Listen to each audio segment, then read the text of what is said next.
Welcome to the House of Apprehension. Please have a seat. Make yourself comfortable. Enjoy your favorite beverage. Embrace yourselves for our thrilling presentation.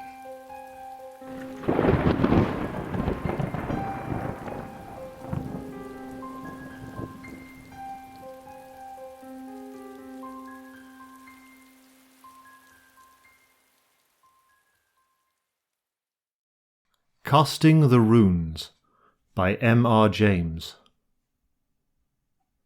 April the 15th, 19 Dear Sir, I am requested by the Council of the Association to return to you the draft of a paper on the truth of alchemy, which you have been good enough to offer to read at our forthcoming meeting, and to inform you that the Council do not see their way to including it in the programme. I am, yours faithfully, Secretary. April the 18th. Dear Sir, I am sorry to say that my engagements do not permit of my affording you an interview on the subject of your proposed paper, nor do our laws allow of your discussing the matter with a committee of our Council, as you suggest. Please allow me to assure you that the fullest consideration was given to the draft which you submitted, and that it was not declined without having been referred to the judgment of a most competent authority. No personal question, it can hardly be necessary for me to add, can have had the slightest influence on the decision of the Council. Believe me, ut supra. April the 20th. The Secretary of the Association begs respectfully to inform Mr. Carswell that it is impossible for him to communicate the name of any person or persons to whom the draft of Mr. Carswell's paper may have been submitted, and further desires to intimate that he cannot undertake to reply to any further letters on this subject. "And who is Mr. Carswell?" inquired the Secretary's wife. She had called at his office and, perhaps unwarrantably, had picked up the last of these 3 letters which the typist had just brought in. "Why, my dear, just at present Mr. Carswell is a very angry man, but I don't know much about him otherwise, except that he is a person of wealth, his address is Lufford Abbey, Warwickshire, and he's an alchemist, apparently, and wants to tell us all about it. And that's about all, except that I don't want to meet him for the next week or 2. Now, if you're ready to leave this place, I am." "What have you been doing to make him angry?" asked Mrs. Secretary. "Oh, the usual thing, my dear, the usual thing. He sent in a draft of a paper he wanted to read at the next meeting, and we referred it to Edward Dunning, almost the only man in England who knows about these things, and he said that it was perfectly hopeless, so we declined it. So Carswell has been pelting me with letters ever since. The last thing he wanted was the name of the man we referred his nonsense to. You saw my answer to that. But don't you say anything about it, for goodness sake." "I should think not, indeed. Did I ever do such a thing? I do hope, though, he won't get to know that it was poor Mr. Dunning." "Poor Mr. Dunning? I don't know why you call him that. He's a very happy man, is Dunning. Lots of hobbies, and a comfortable home, and all his time to himself." "I only meant I should be sorry for him if this man got a hold of his name and came and bothered him." Yes, I dare say he would be poor Mr. Dunning then." The Secretary and his wife were lunching out, and the friends to whose house they were bound were Warwickshire people, so Mrs. Secretary had already settled it in her own mind that she would question them judiciously about Mr. Carswell. But she was saved the trouble of leading up to the subject, for the hostess said to the host before many minutes had passed, "I saw the Abbot of Lufford this morning." The host whistled. "Did you? What in the world brings him up to town?" "Goodness knows. He was coming out of the British Museum gate as I drove past." It was not unnatural that Mrs. Secretary should inquire whether this was a real abbot who was being spoken of. "Oh, no, my dear, only a neighbour of ours in the country who bought Lufford Abbey a few years ago. His real name is Carswell." "Is he a friend of yours?" asked Mr. Secretary, with a private wink to his wife. The question let loose a torrent of declamation. There was really nothing to be said for Mr. Carswell. Nobody knew what he did with himself. His servants were a horrible set of people. He had invented a new religion for himself, and practised no one could tell what appalling rites. He was very easily offended, and never forgave anybody. He had a dreadful face, so the lady insisted, her husband somewhat demurring. He never did a kind action, and whatever influence he did exert was mischievous. "Do the poor man justice, dear," the husband interrupted. "You forget the treat he gave the school-children." "Forget it? Indeed, but I'm glad you mentioned it, because it gives an idea of the man. Now, Florence, listen to this. The first winter he was at Lufford, this delightful neighbour of ours wrote to the clergyman of his parish, he's not ours, but we know him very well, and offered to show the school-children some magic lantern slides. He said he had some new kinds which he thought would interest them. Well, the clergyman was rather surprised, because Mr. Carswell had shown himself inclined to be unpleasant to the children, complaining of their trespassing or something of the sort. But, of course, he accepted, and the evening was fixed, and our friend went himself to see everything went right. He said he never had been so thankful for anything as that his own children were prevented from being there.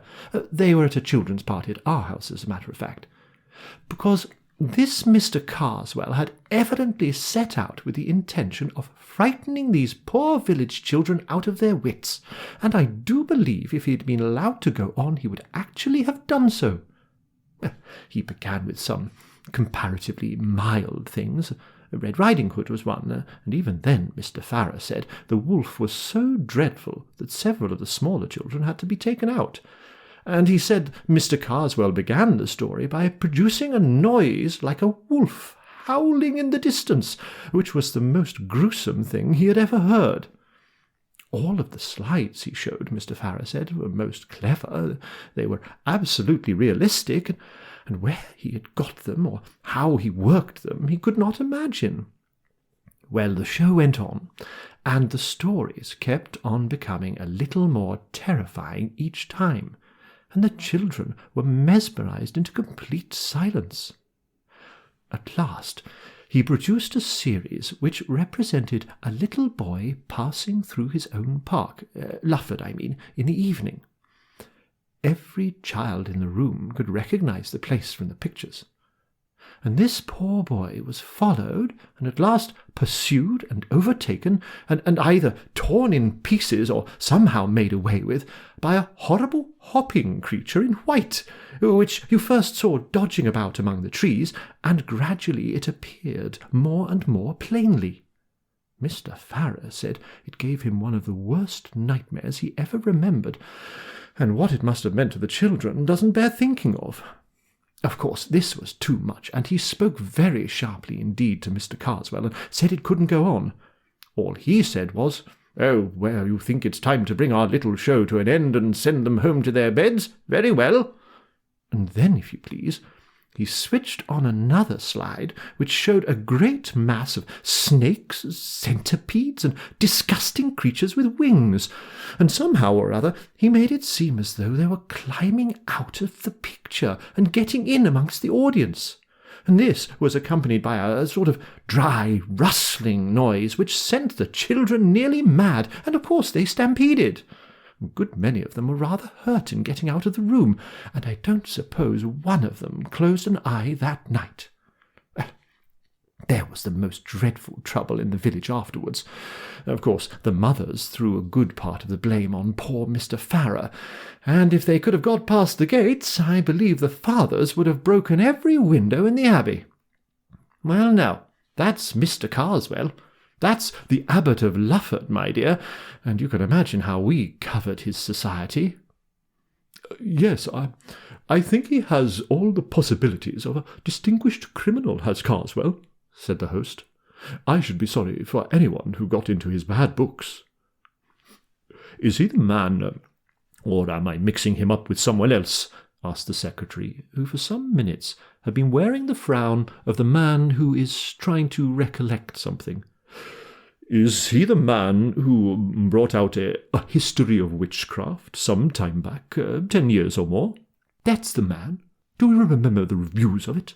"Certainly I do, and what's equally to the point, I know the author of the most incisive of the lot. So did you. You must remember John Harrington. He was at John's in our time." "Oh, very well indeed.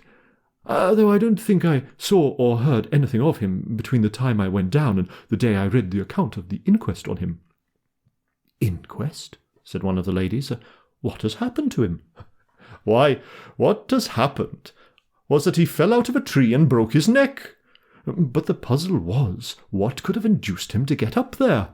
It was a mysterious business, I must say. Here was this man, not an athletic fellow, was he, with no eccentric twist about him that was ever noticed, walking home along a country road late in the evening, no tramps about, well known and liked in the place, and he suddenly begins to run like mad, loses his hat and stick, and finally shins up a tree, quite a difficult tree, growing in the hedgerow. A dead branch gives way, and he comes down with it and breaks his neck. And there he's found next morning with the most dreadful face of fear on him that could be imagined. It was pretty evident, of course, that he had been chased by something, and people talked of savage dogs and beasts escaped out of menageries, but there was nothing to be made of that. That was in '89, and I believe his brother Henry, whom I remember at Cambridge as well, but you probably don't, has been trying to get on the track of an explanation ever since. He, of course, insists there was malice in it, but I don't know. It's difficult to see how it could have come in." After a time, the talk reverted to the history of witchcraft. "Did you ever look into it?" asked the host.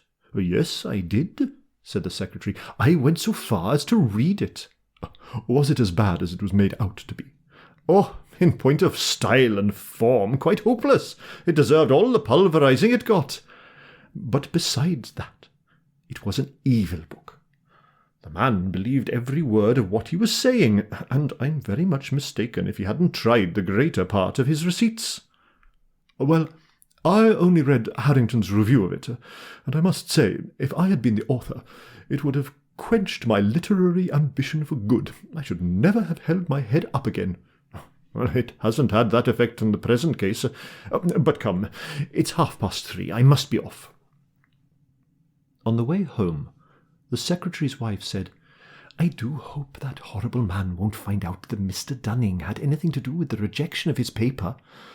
"I don't think there's much chance of that," said the secretary. "Dunning won't mention it himself, for these matters are confidential, and none of us will for the same reason. Carswell won't know his name, for Dunning hasn't published anything on the same subject yet. The only danger is that Carswell might find out if he was to ask the British Museum people who was in the habit of consulting alchemical manuscripts. I can't very well tell them not to mention Dunning, can I? It would set them talking at once. Well, let's hope it won't occur to him." However, Mr. Carswell was an astute man. This much is in the way of prologue. On an evening rather later in the same week, Mr. Edward Dunning was returning from the British Museum, where he had been engaged in research, to the comfortable house in a suburb where he lived alone, tended by 2 excellent women who had been long with him. There is nothing to be added by way of description of him to what we have heard already. Let us follow him as he takes his sober course homewards.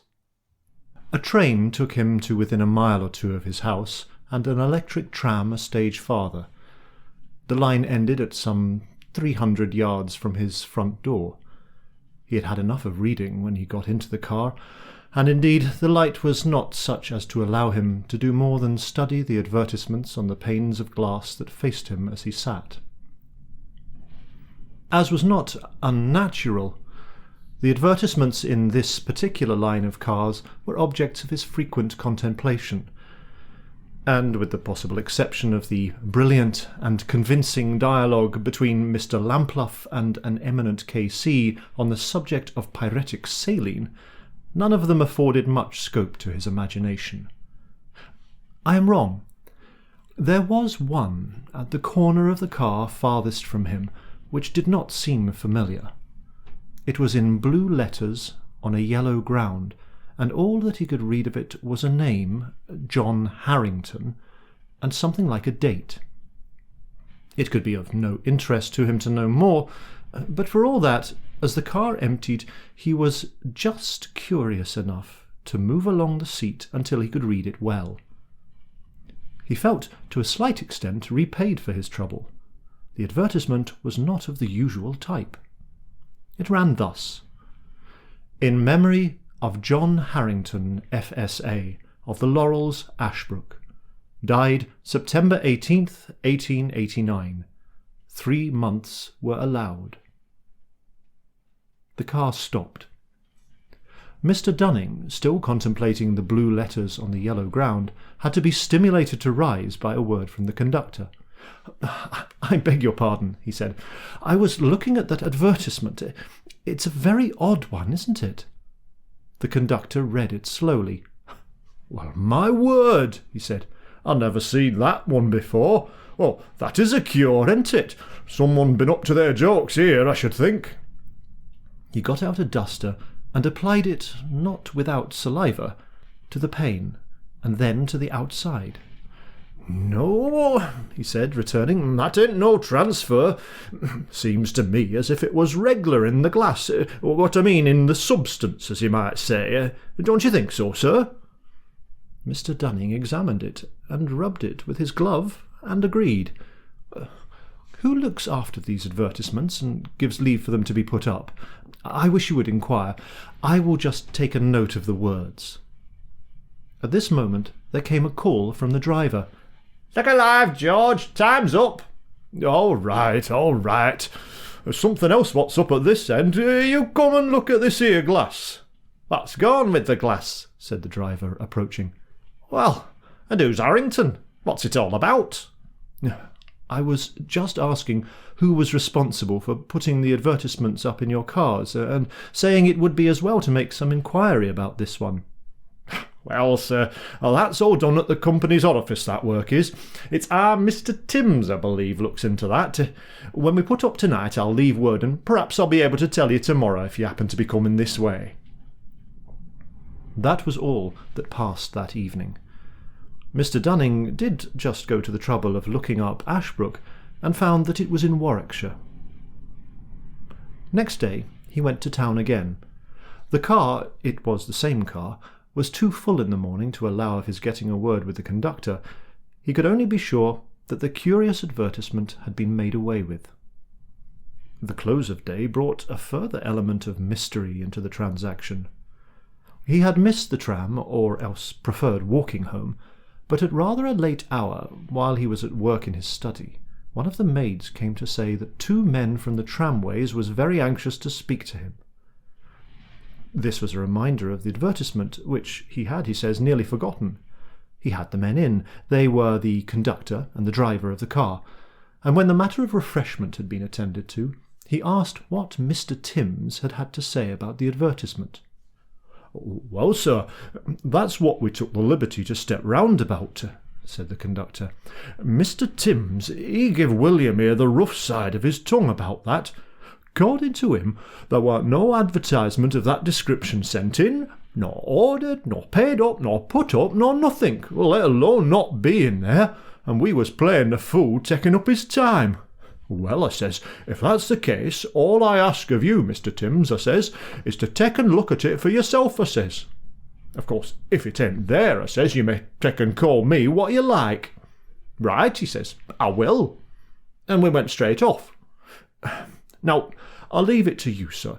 If that ad, as we term them, with Harrington on it, weren't as plain as ever you see anything, blue letters on yellow glass, and as I says at the time, and you bore me out reg'lar in the glass, because, if you remember, you can recollect of me swabbing it with me duster. "To be sure, I do, quite clearly. Well?" "Well, you may say well, I don't think. Mr. Timms, he gets in that car with a light. No, he told William to hold the light outside. Now, he says, where's your precious ad what we've heard so much about? Here it is, I says, Mr. Timms, and I laid me hand on it." The conductor paused. "Well," said Mr. Dunning, "it was gone, I suppose. Broken?" "Broke? Not it. There warn't, if you believe me, no more trace of them letters, blue letters there was, on that piece of glass than... Well, it's no good me talking. I never see such a thing. I'll leave it to William here. But there, as I says, where's the benefit in me going on about it?"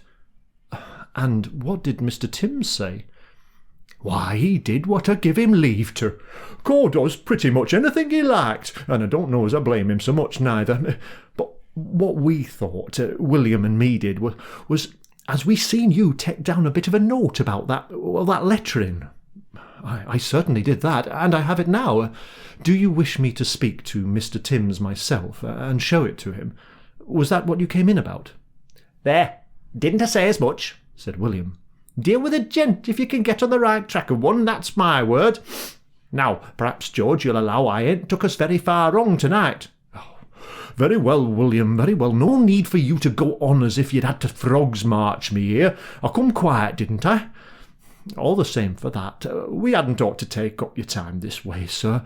But if it so happened you could find time to step around to the company's orifice in the morning and tell Mr. Timms what you seen for yourself, we should lay under a very high obligation to you for your trouble. You see, it ain't being called, well, one thing and another as we mind, but if they got it into their head at the orifice as we seen things as warn't there, why, one thing leads to another, and where should we be in a 12-month hence? Well, you can understand what I mean." Amid further elucidations of the proposition, George, conducted by William, left the room. The incredulity of Mr. Timms, who had a nodding acquaintance with Mr. Dunning, was greatly modified on the following day by what the latter could tell and show him, and any bad mark that might have been attached to the names of William and George was not suffered to remain on the company's books. But explanation there was none. Mr. Dunning's interest in the matter was kept alive by the incident of the following afternoon. He was walking home from his club to the train, and he noticed some way ahead a man with a handful of leaflets, such as are distributed to passers-by by agents of enterprising firms. This agent had not chosen a very crowded street for his operations. In fact, Mr. Dunning did not see him get rid of a single leaflet before he himself reached the spot. One was thrust into his hand as he passed. The hand that gave it touched his, and he experienced a sort of little shock as it did so. It seemed unnaturally rough and hot. He looked in passing at the giver, but the impression he got was so unclear that, however much he tried to reckon it up subsequently, nothing would come. He was walking quickly, and as he went on, glanced at the paper. It was a blue one. The name of Harrington, in large capitals, caught his eye. He stopped, startled, and felt for his glasses. The next instant the leaflet was twitched out of his hand by a man who hurried past and was irrevocably gone. He ran back a few paces, but where was the passer-by? And where the distributor? It was in a somewhat pensive frame of mind that Mr. Dunning passed on the following day into the select manuscript room of the British Museum, and filled up tickets for Harley 3586 and some other volumes. After a few minutes they were brought to him, and he was settling the one he wanted first upon the desk, when he thought he heard his own name whispered behind him. He turned round hastily, and in doing so brushed his little portfolio of loose papers onto the floor. He saw no one he recognised, except one of the staff in charge of the room, who nodded to him, and he proceeded to pick up his papers. He thought he had had them all, and was turning to begin work, when a stout gentleman at the table behind him, who was just rising to leave and had collected his own belongings, touched him on the shoulder, saying, May I give you this? I think it should be yours," and handed him a missing quire. "Oh, it is mine, thank you," said Mr. Dunning. In another moment the man had left the room. Upon finishing his work for the afternoon, Mr. Dunning had some conversation with the assistant in charge, and took occasion to ask who the stout gentleman was. "Oh, he's a man named Carswell," said the assistant. "He was asking me a week ago who were the great authorities on alchemy, and of course I told him that you were the only one in the country. I'll see if I can't catch him. He'd like to meet you, I'm sure." "For heaven's sake, don't dream of it," said Mr. Dunning. "I'm particularly anxious to avoid him." "Oh, very well," said the assistant. He doesn't come here often. I dare say you won't meet him." More than once, on the way home that day, Mr. Dunning confessed to himself that he did not look forward with his usual cheerfulness to a solitary evening. It seemed to him that something ill-defined and impalpable had stepped in between him and his fellow men, had taken him in charge, as it were. He wanted to sit close up to his neighbours in the train and in the tram, but as luck would have it, both train and car were markedly empty. The conductor, George, was thoughtful, and appeared to be absorbed in calculations as to the number of passengers. On arriving at his house, he found Dr. Watson, his medical man, on the doorstep. "I've had to upset your household arrangements, I'm sorry to say, Dunning. Both your servants are hors de combat. In fact, I've had to send them to the nursing home." "Good heavens! What's the matter?" "It's something like ptomaine poisoning, I should think. You've not suffered yourself, I can see, or you wouldn't be walking about. I think they'll pull through all right." "Dear, dear, have you any idea what brought it on?" "Well, they tell me they bought some shellfish from a hawker at their dinner time. It's odd. I've made inquiries, but I can't find that any hawker has been to other houses in the street. I couldn't send word to you. They won't be back for a bit yet. You come and dine with me tonight, anyhow, and we can make arrangements for going on. 8 o'clock. Don't be too anxious." The solitary evening was thus obviated, at the expense of some distress and inconvenience, it is true. Mr. Dunning spent the time pleasantly enough with the doctor, a rather recent settler, and returned to his lonely home at about 11:30.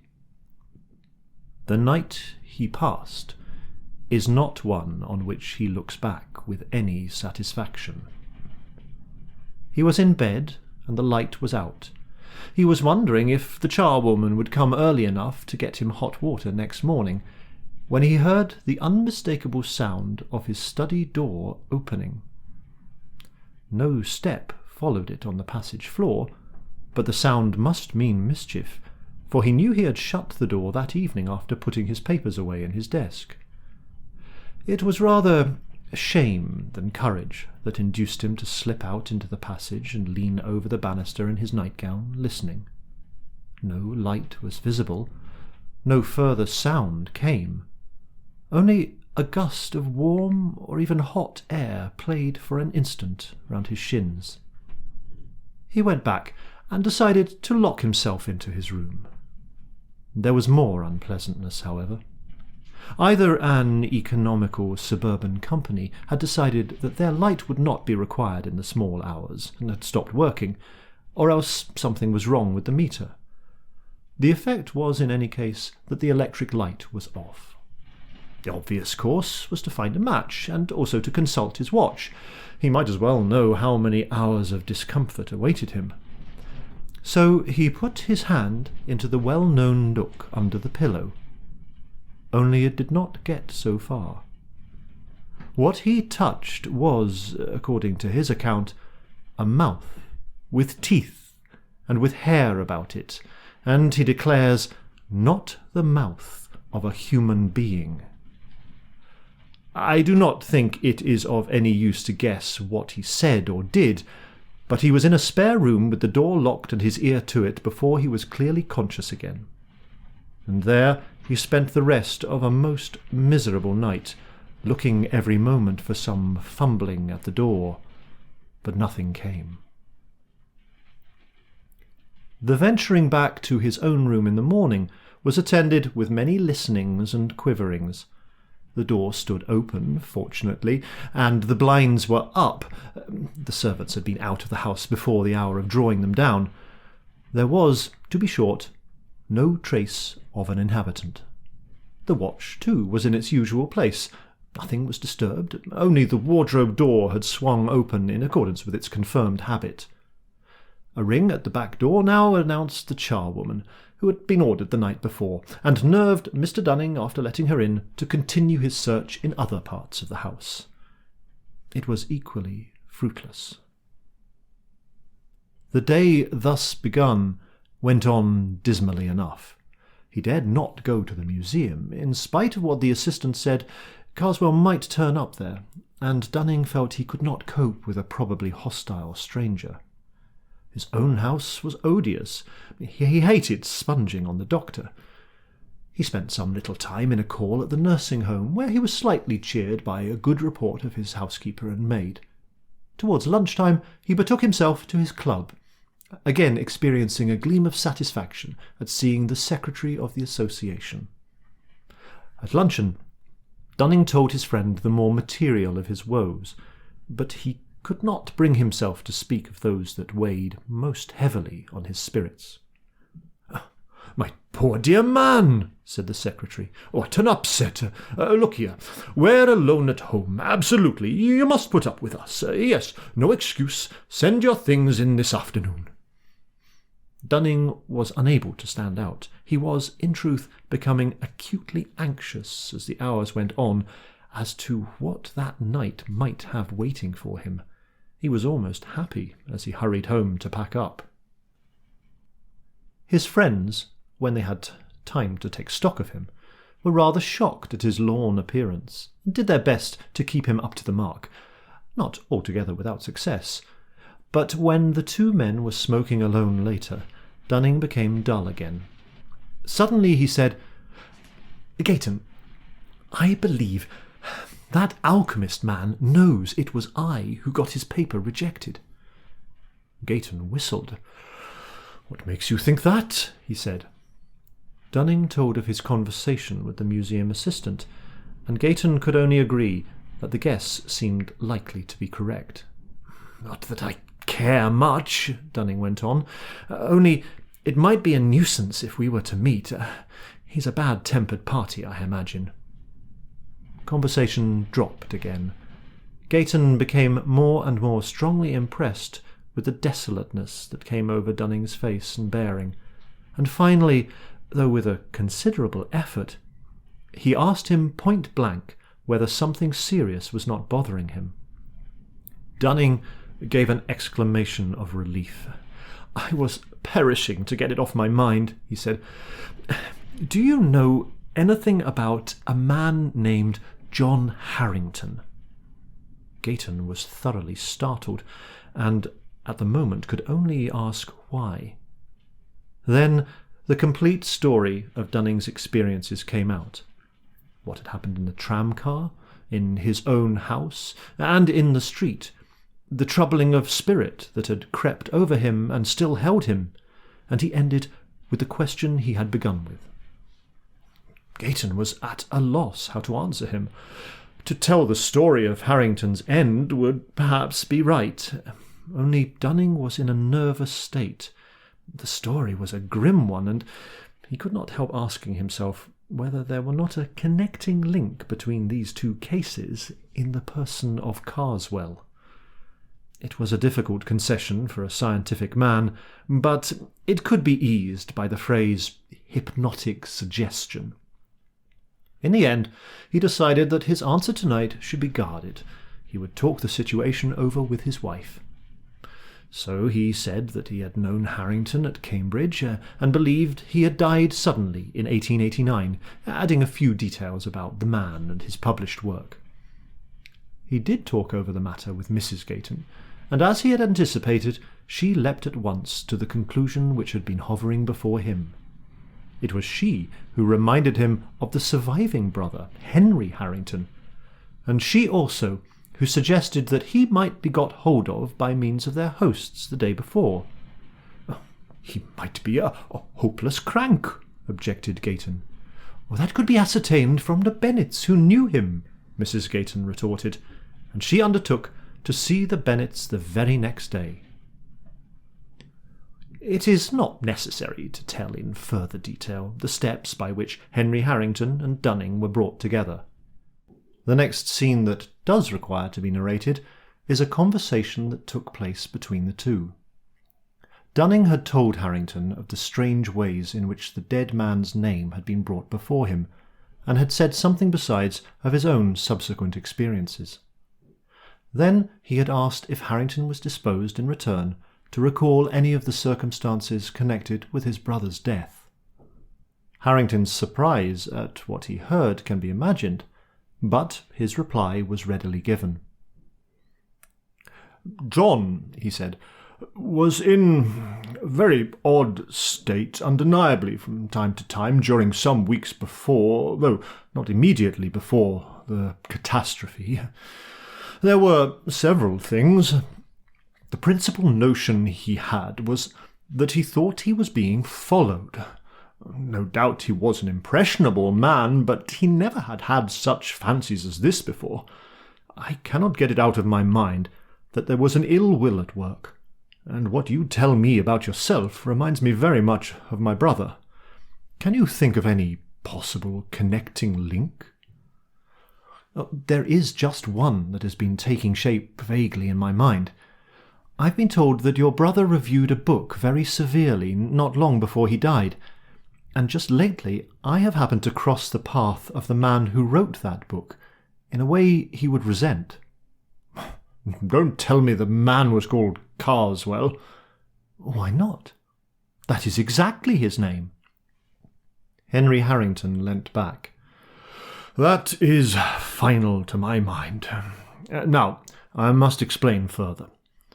From something he said, I feel sure that my brother John was beginning to believe, very much against his will, that Carswell was at the bottom of his trouble. I want to tell you what seems to me to have a bearing on the situation. My brother was a great musician, and used to run up to concerts in town. He came back 3 months before he died from one of these, and gave me his programme to look at, an analytical programme. He always kept them. I nearly missed this one, he said. I suppose I must have dropped it. Anyhow, I was looking for it under my seat, and in my pockets, and so on, and my neighbour offered me his, said might he give it me, he had no further use for it, and he went away just afterwards. I don't know who he was, a stout, clean-shaven man. I should have been sorry to miss it. Of course I could have bought another, but this cost me nothing. At another time, he told me that he had been very uncomfortable both on his way to the hotel and during the night. I piece things together now in thinking it over. Then, not very long after, he was going over these programmes, putting them in order to have them bound up, and in this particular one, which, by the way, I had hardly glanced at, he found quite near the beginning a strip of paper with some very odd writing on it in red and black, most carefully done. It looked to me more like runic letters than anything else. Why, he said, this must belong to my fat neighbour. It looks as if it might be worth returning to him. It may be a copy of something. Evidently somebody has taken trouble over it. How can I find his address? We talked it over for a little, and agreed that it wasn't worth advertising about, and that my brother had better look out for the man at the next concert, to which he was going very soon. The paper was lying on the book, and we were both by the fire. It was a cold, windy summer evening. I suppose the door blew open, though I didn't notice it. At any rate, a gust, a warm gust it was, came quite suddenly between us, took the paper, and blew it straight into the fire. It was thin, light paper, and flared and went up the chimney in a single ash. Well, I said, you can't give it back now. He said nothing for a minute. Then, rather crossly, No, I can't. But why should you keep on saying so? I don't know. I remarked that I didn't say it more than once. Not more than 4 times, you mean? Was all he said. I remember All that very clearly, without good reason. And now to come to the point. I don't know if you looked at that book of Carswell's which my unfortunate brother reviewed. It's not likely that you should, but I did, both before his death and after it. The first time we made game of it together. It was written in no style at all, split infinitives, and every sort of thing that makes an Oxford gorge rise. Then there was nothing that the man didn't swallow, mixing up classical myths and stories out of golden legend with reports of savage customs of today. All very proper, no doubt, if you know how to use them, but he didn't. He seemed to put the golden legend and the golden bough exactly on a par, and to believe both. A pitiable exhibition, in short. Well, after the misfortune, I looked over the book again. It was no better than before, but the impression which it left this time on my mind was different. I suspected, as I told you, that Carswell had borne ill will to my brother, even that he was in some way responsible for what had happened. And now his book seemed to me to be a very sinister performance indeed. One particular chapter struck me, in which he spoke of casting the runes on people, either for the purpose of gaining their affection or of getting them out of the way, perhaps more especially the latter. He spoke of all this in a way that really seemed to me to imply actual knowledge. I've not time to go into details, but the upshot is that I am pretty sure, from information received, that the civil man at the concert was Carswell. I more than suspect, that the paper was of importance, and I do believe that if my brother had been able to give it back, he might have been alive now. Therefore it occurs to me to ask you whether you have anything to put beside what I have told you. By the way of answer, Dunning had the episode in the manuscript room at the British Museum to relate. Then he did actually hand you some papers? Have you examined them? No? Because we must, if you'll allow it, look at them at once, and very carefully. They went to the still empty house, empty for the two servants were not yet able to return to work. Dunning's portfolio of papers was gathering dust on the writing table. In it were the quires of small-sized scribbling paper which he used for his transcripts, and from one of these, as he took it up, there slipped and fluttered out into the room with uncanny quickness a strip of thin, light paper. The window was open, but Harrington slammed it to just in time to intercept the paper which was caught. "I thought so," he said.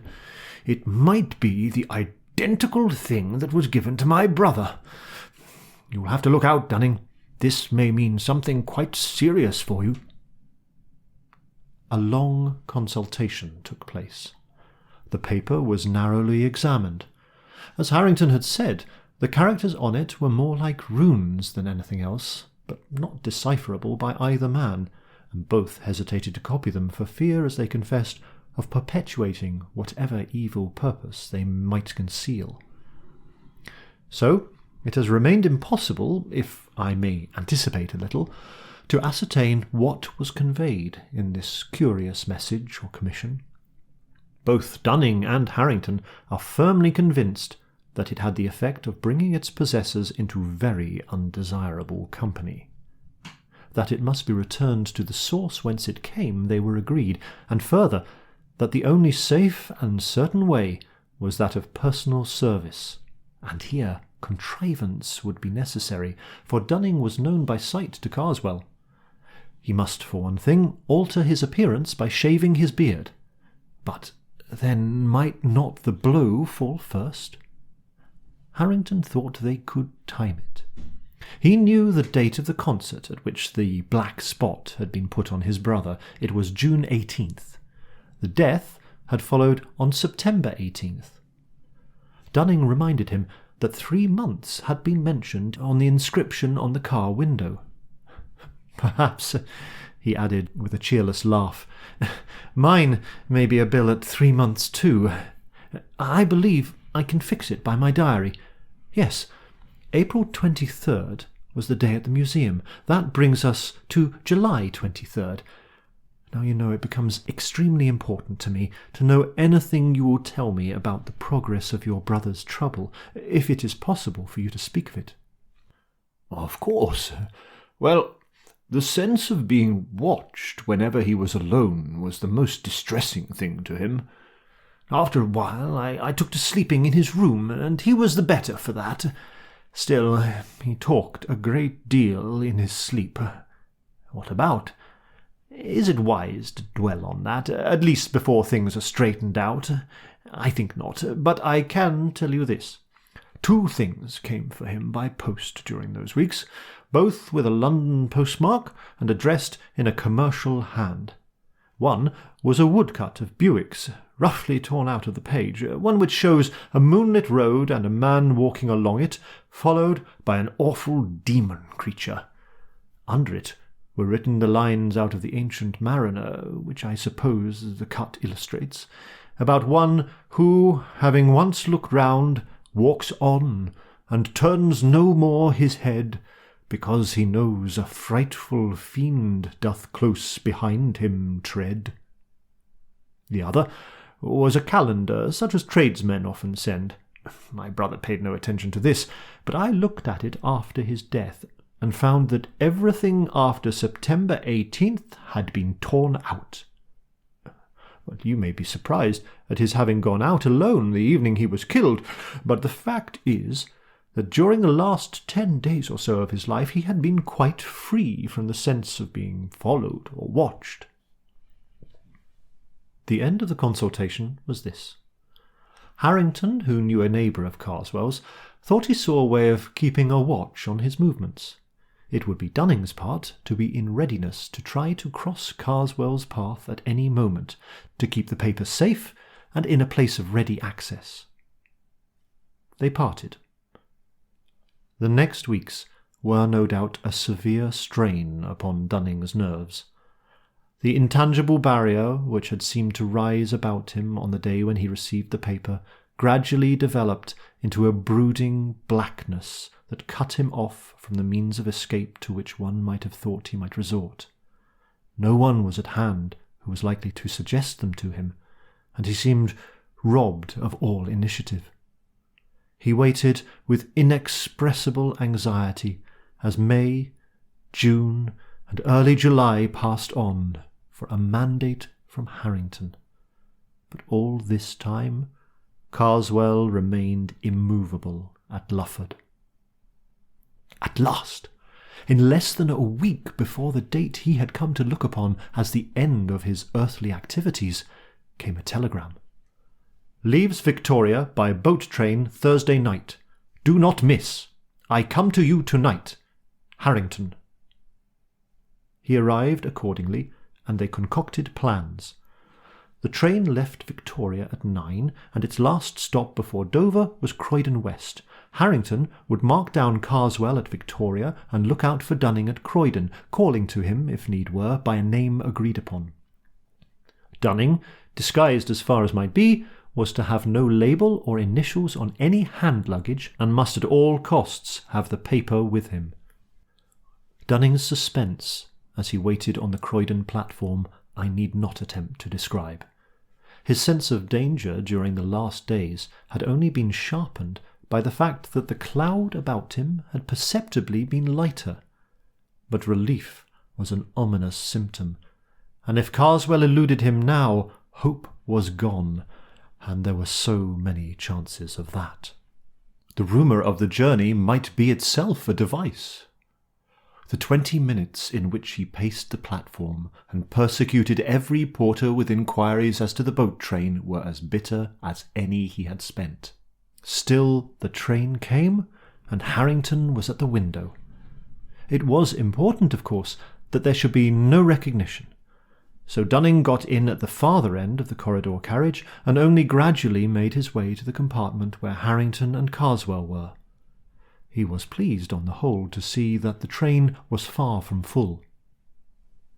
Carswell was on the alert, but gave no sign of recognition. Dunning took the seat not immediately facing him, and attempted vainly at first, then with increasing command of his faculties, to reckon the possibilities of making the desired transfer. Opposite to Carswell and next to Dunning was a heap of Carswell's coats on the seat. It would be of no use to slip the paper into these. He would not be safe, or would not feel so, unless in some way it could be proffered by him and accepted by the other. There was a handbag, open and with papers in it. Could he manage to conceal this, so that perhaps Carswell might leave the carriage without it, and then find and give it to him? This was the plan that suggested itself. If he could only have counselled with Harrington, but that could not be. The minutes went on. More than once Carswell rose and went out into the corridor. The second time Dunning was on the point of attempting to make the bag fall off the seat, but he caught Harrington's eye and read in it a warning. Carswell from the corridor was watching, probably to see if the two men recognized each other. He returned, but was evidently restless, and when he rose the third time, hope dawned, for something did slip off his seat and fall with hardly a sound to the floor. Carswell went out once more and passed out of range of the corridor window. Dunning picked up what had fallen and saw that the key was in his hands, in the form of one of Cook's ticket cases with tickets in it. These cases have a pocket in the cover, and within very few seconds the paper of which we have heard was in the pocket of this one. To make the operation more secure, Harrington stood in the doorway of the compartment and fiddled with the blind. It was done, and done at the right time, for the train was now slowing down towards Dover. In a moment more, Carswell re-entered the compartment. As he did so, Dunning, managing he knew not how to suppress the tremble in his voice, handed him the ticket case, saying, "May I give you this, sir? I believe it is yours." After a brief glance at the ticket inside, Carswell uttered the hoped-for response. "Yes, it is. Much obliged to you, sir," and placed it in his breast pocket. Even in the few moments that remained, moments of tense anxiety, for they knew not to what a premature finding of the paper might lead, both men noticed that the carriage seemed to darken around them and grow warmer, that Carswell was fidgety and oppressed, that he drew the heap of loose coats near to him and cast it back as if it repelled him, and that he then sat upright and glanced anxiously at both. They, with sickening anxiety, busied themselves in collecting their belongings, but they both thought that Carswell was on the point of speaking when the train stopped at Dover town. It was natural that in the short space between town and pier they should both go into the corridor. At the pier they got out, but so empty was the train that they were forced to linger on the platform until Carswell should have passed ahead of them with his porter on the way to the boat, and only then was it safe for them to exchange a pressure of the hand and a word of concentrated congratulation. The effect upon Dunning was to make him almost faint. Harrington made him lean up against the wall, while he himself went forward a few yards within sight of the gangway to the boat, at which Carswell had now arrived. The man at the head of it examined his ticket, and laden with coats he passed down into the boat. Suddenly the official called after him, "You, sir, beg pardon.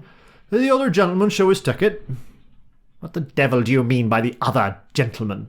Carswell's snarling voice called back from the deck. The man bent over and looked at him. "The devil? I don't know, I'm sure," Harrington heard him say to himself, and then aloud, "My mistake, sir. Must have been your rugs. Ask your pardon." And then, to a subordinate near him, "Had he got a dog with him, or what? Funny thing, I could have swore he wasn't alone. Well, whatever it was, they'll have to see it aboard. She's off now. Another week, and we shall be getting the holiday customers." In 5 minutes more, there was nothing but the lessening lights of the boat, the long line of the Dover lamps, the night breeze, and the moon. Long and long the two sat in their room at the Lord Warden. In spite of the removal of their greatest anxiety, they were oppressed with a doubt not of the lightest. Had they been justified in sending a man to his death as they believed they had? Ought they not to warn him at least? No, said Harrington. If he is a murderer, I think him, we have done no more than is just. Still, if you think it better... But how and where can you warn him? He was booked to Abbeville only, said Dunning. I saw that. If I wired to the hotels there in Joanne's guide, examine your ticket case, Dunning, I should feel happier. This is the 21st. He will have a day. But I am afraid he has gone into the dark. So, telegrams were left at the hotel office. It is not clear whether these reached their destination, or whether, if they did, they were understood. All that is known is that on the evening of the 23rd, an English traveller, examining the front of St. Wolfram's Church at Abbeville, then under extensive repair, was struck on the head and instantly killed by a stone falling from the scaffold erected around the northwestern tower, there being, as was clearly proved, no workman on the scaffold at that moment, and that the traveller's papers identified him as Mr. Carswell. Only one detail shall be added. At Carswell's sale, a set of Buick, sold with all faults, was acquired by Harrington. The page with the woodcut of the traveller and the demon was, as he had expected, mutilated. Also, after a judicious interval, Harrington repeated to Dunning something of what he had heard his brother say in his sleep. But it was not long before Dunning stopped him. Casting the Runes by M. R. James.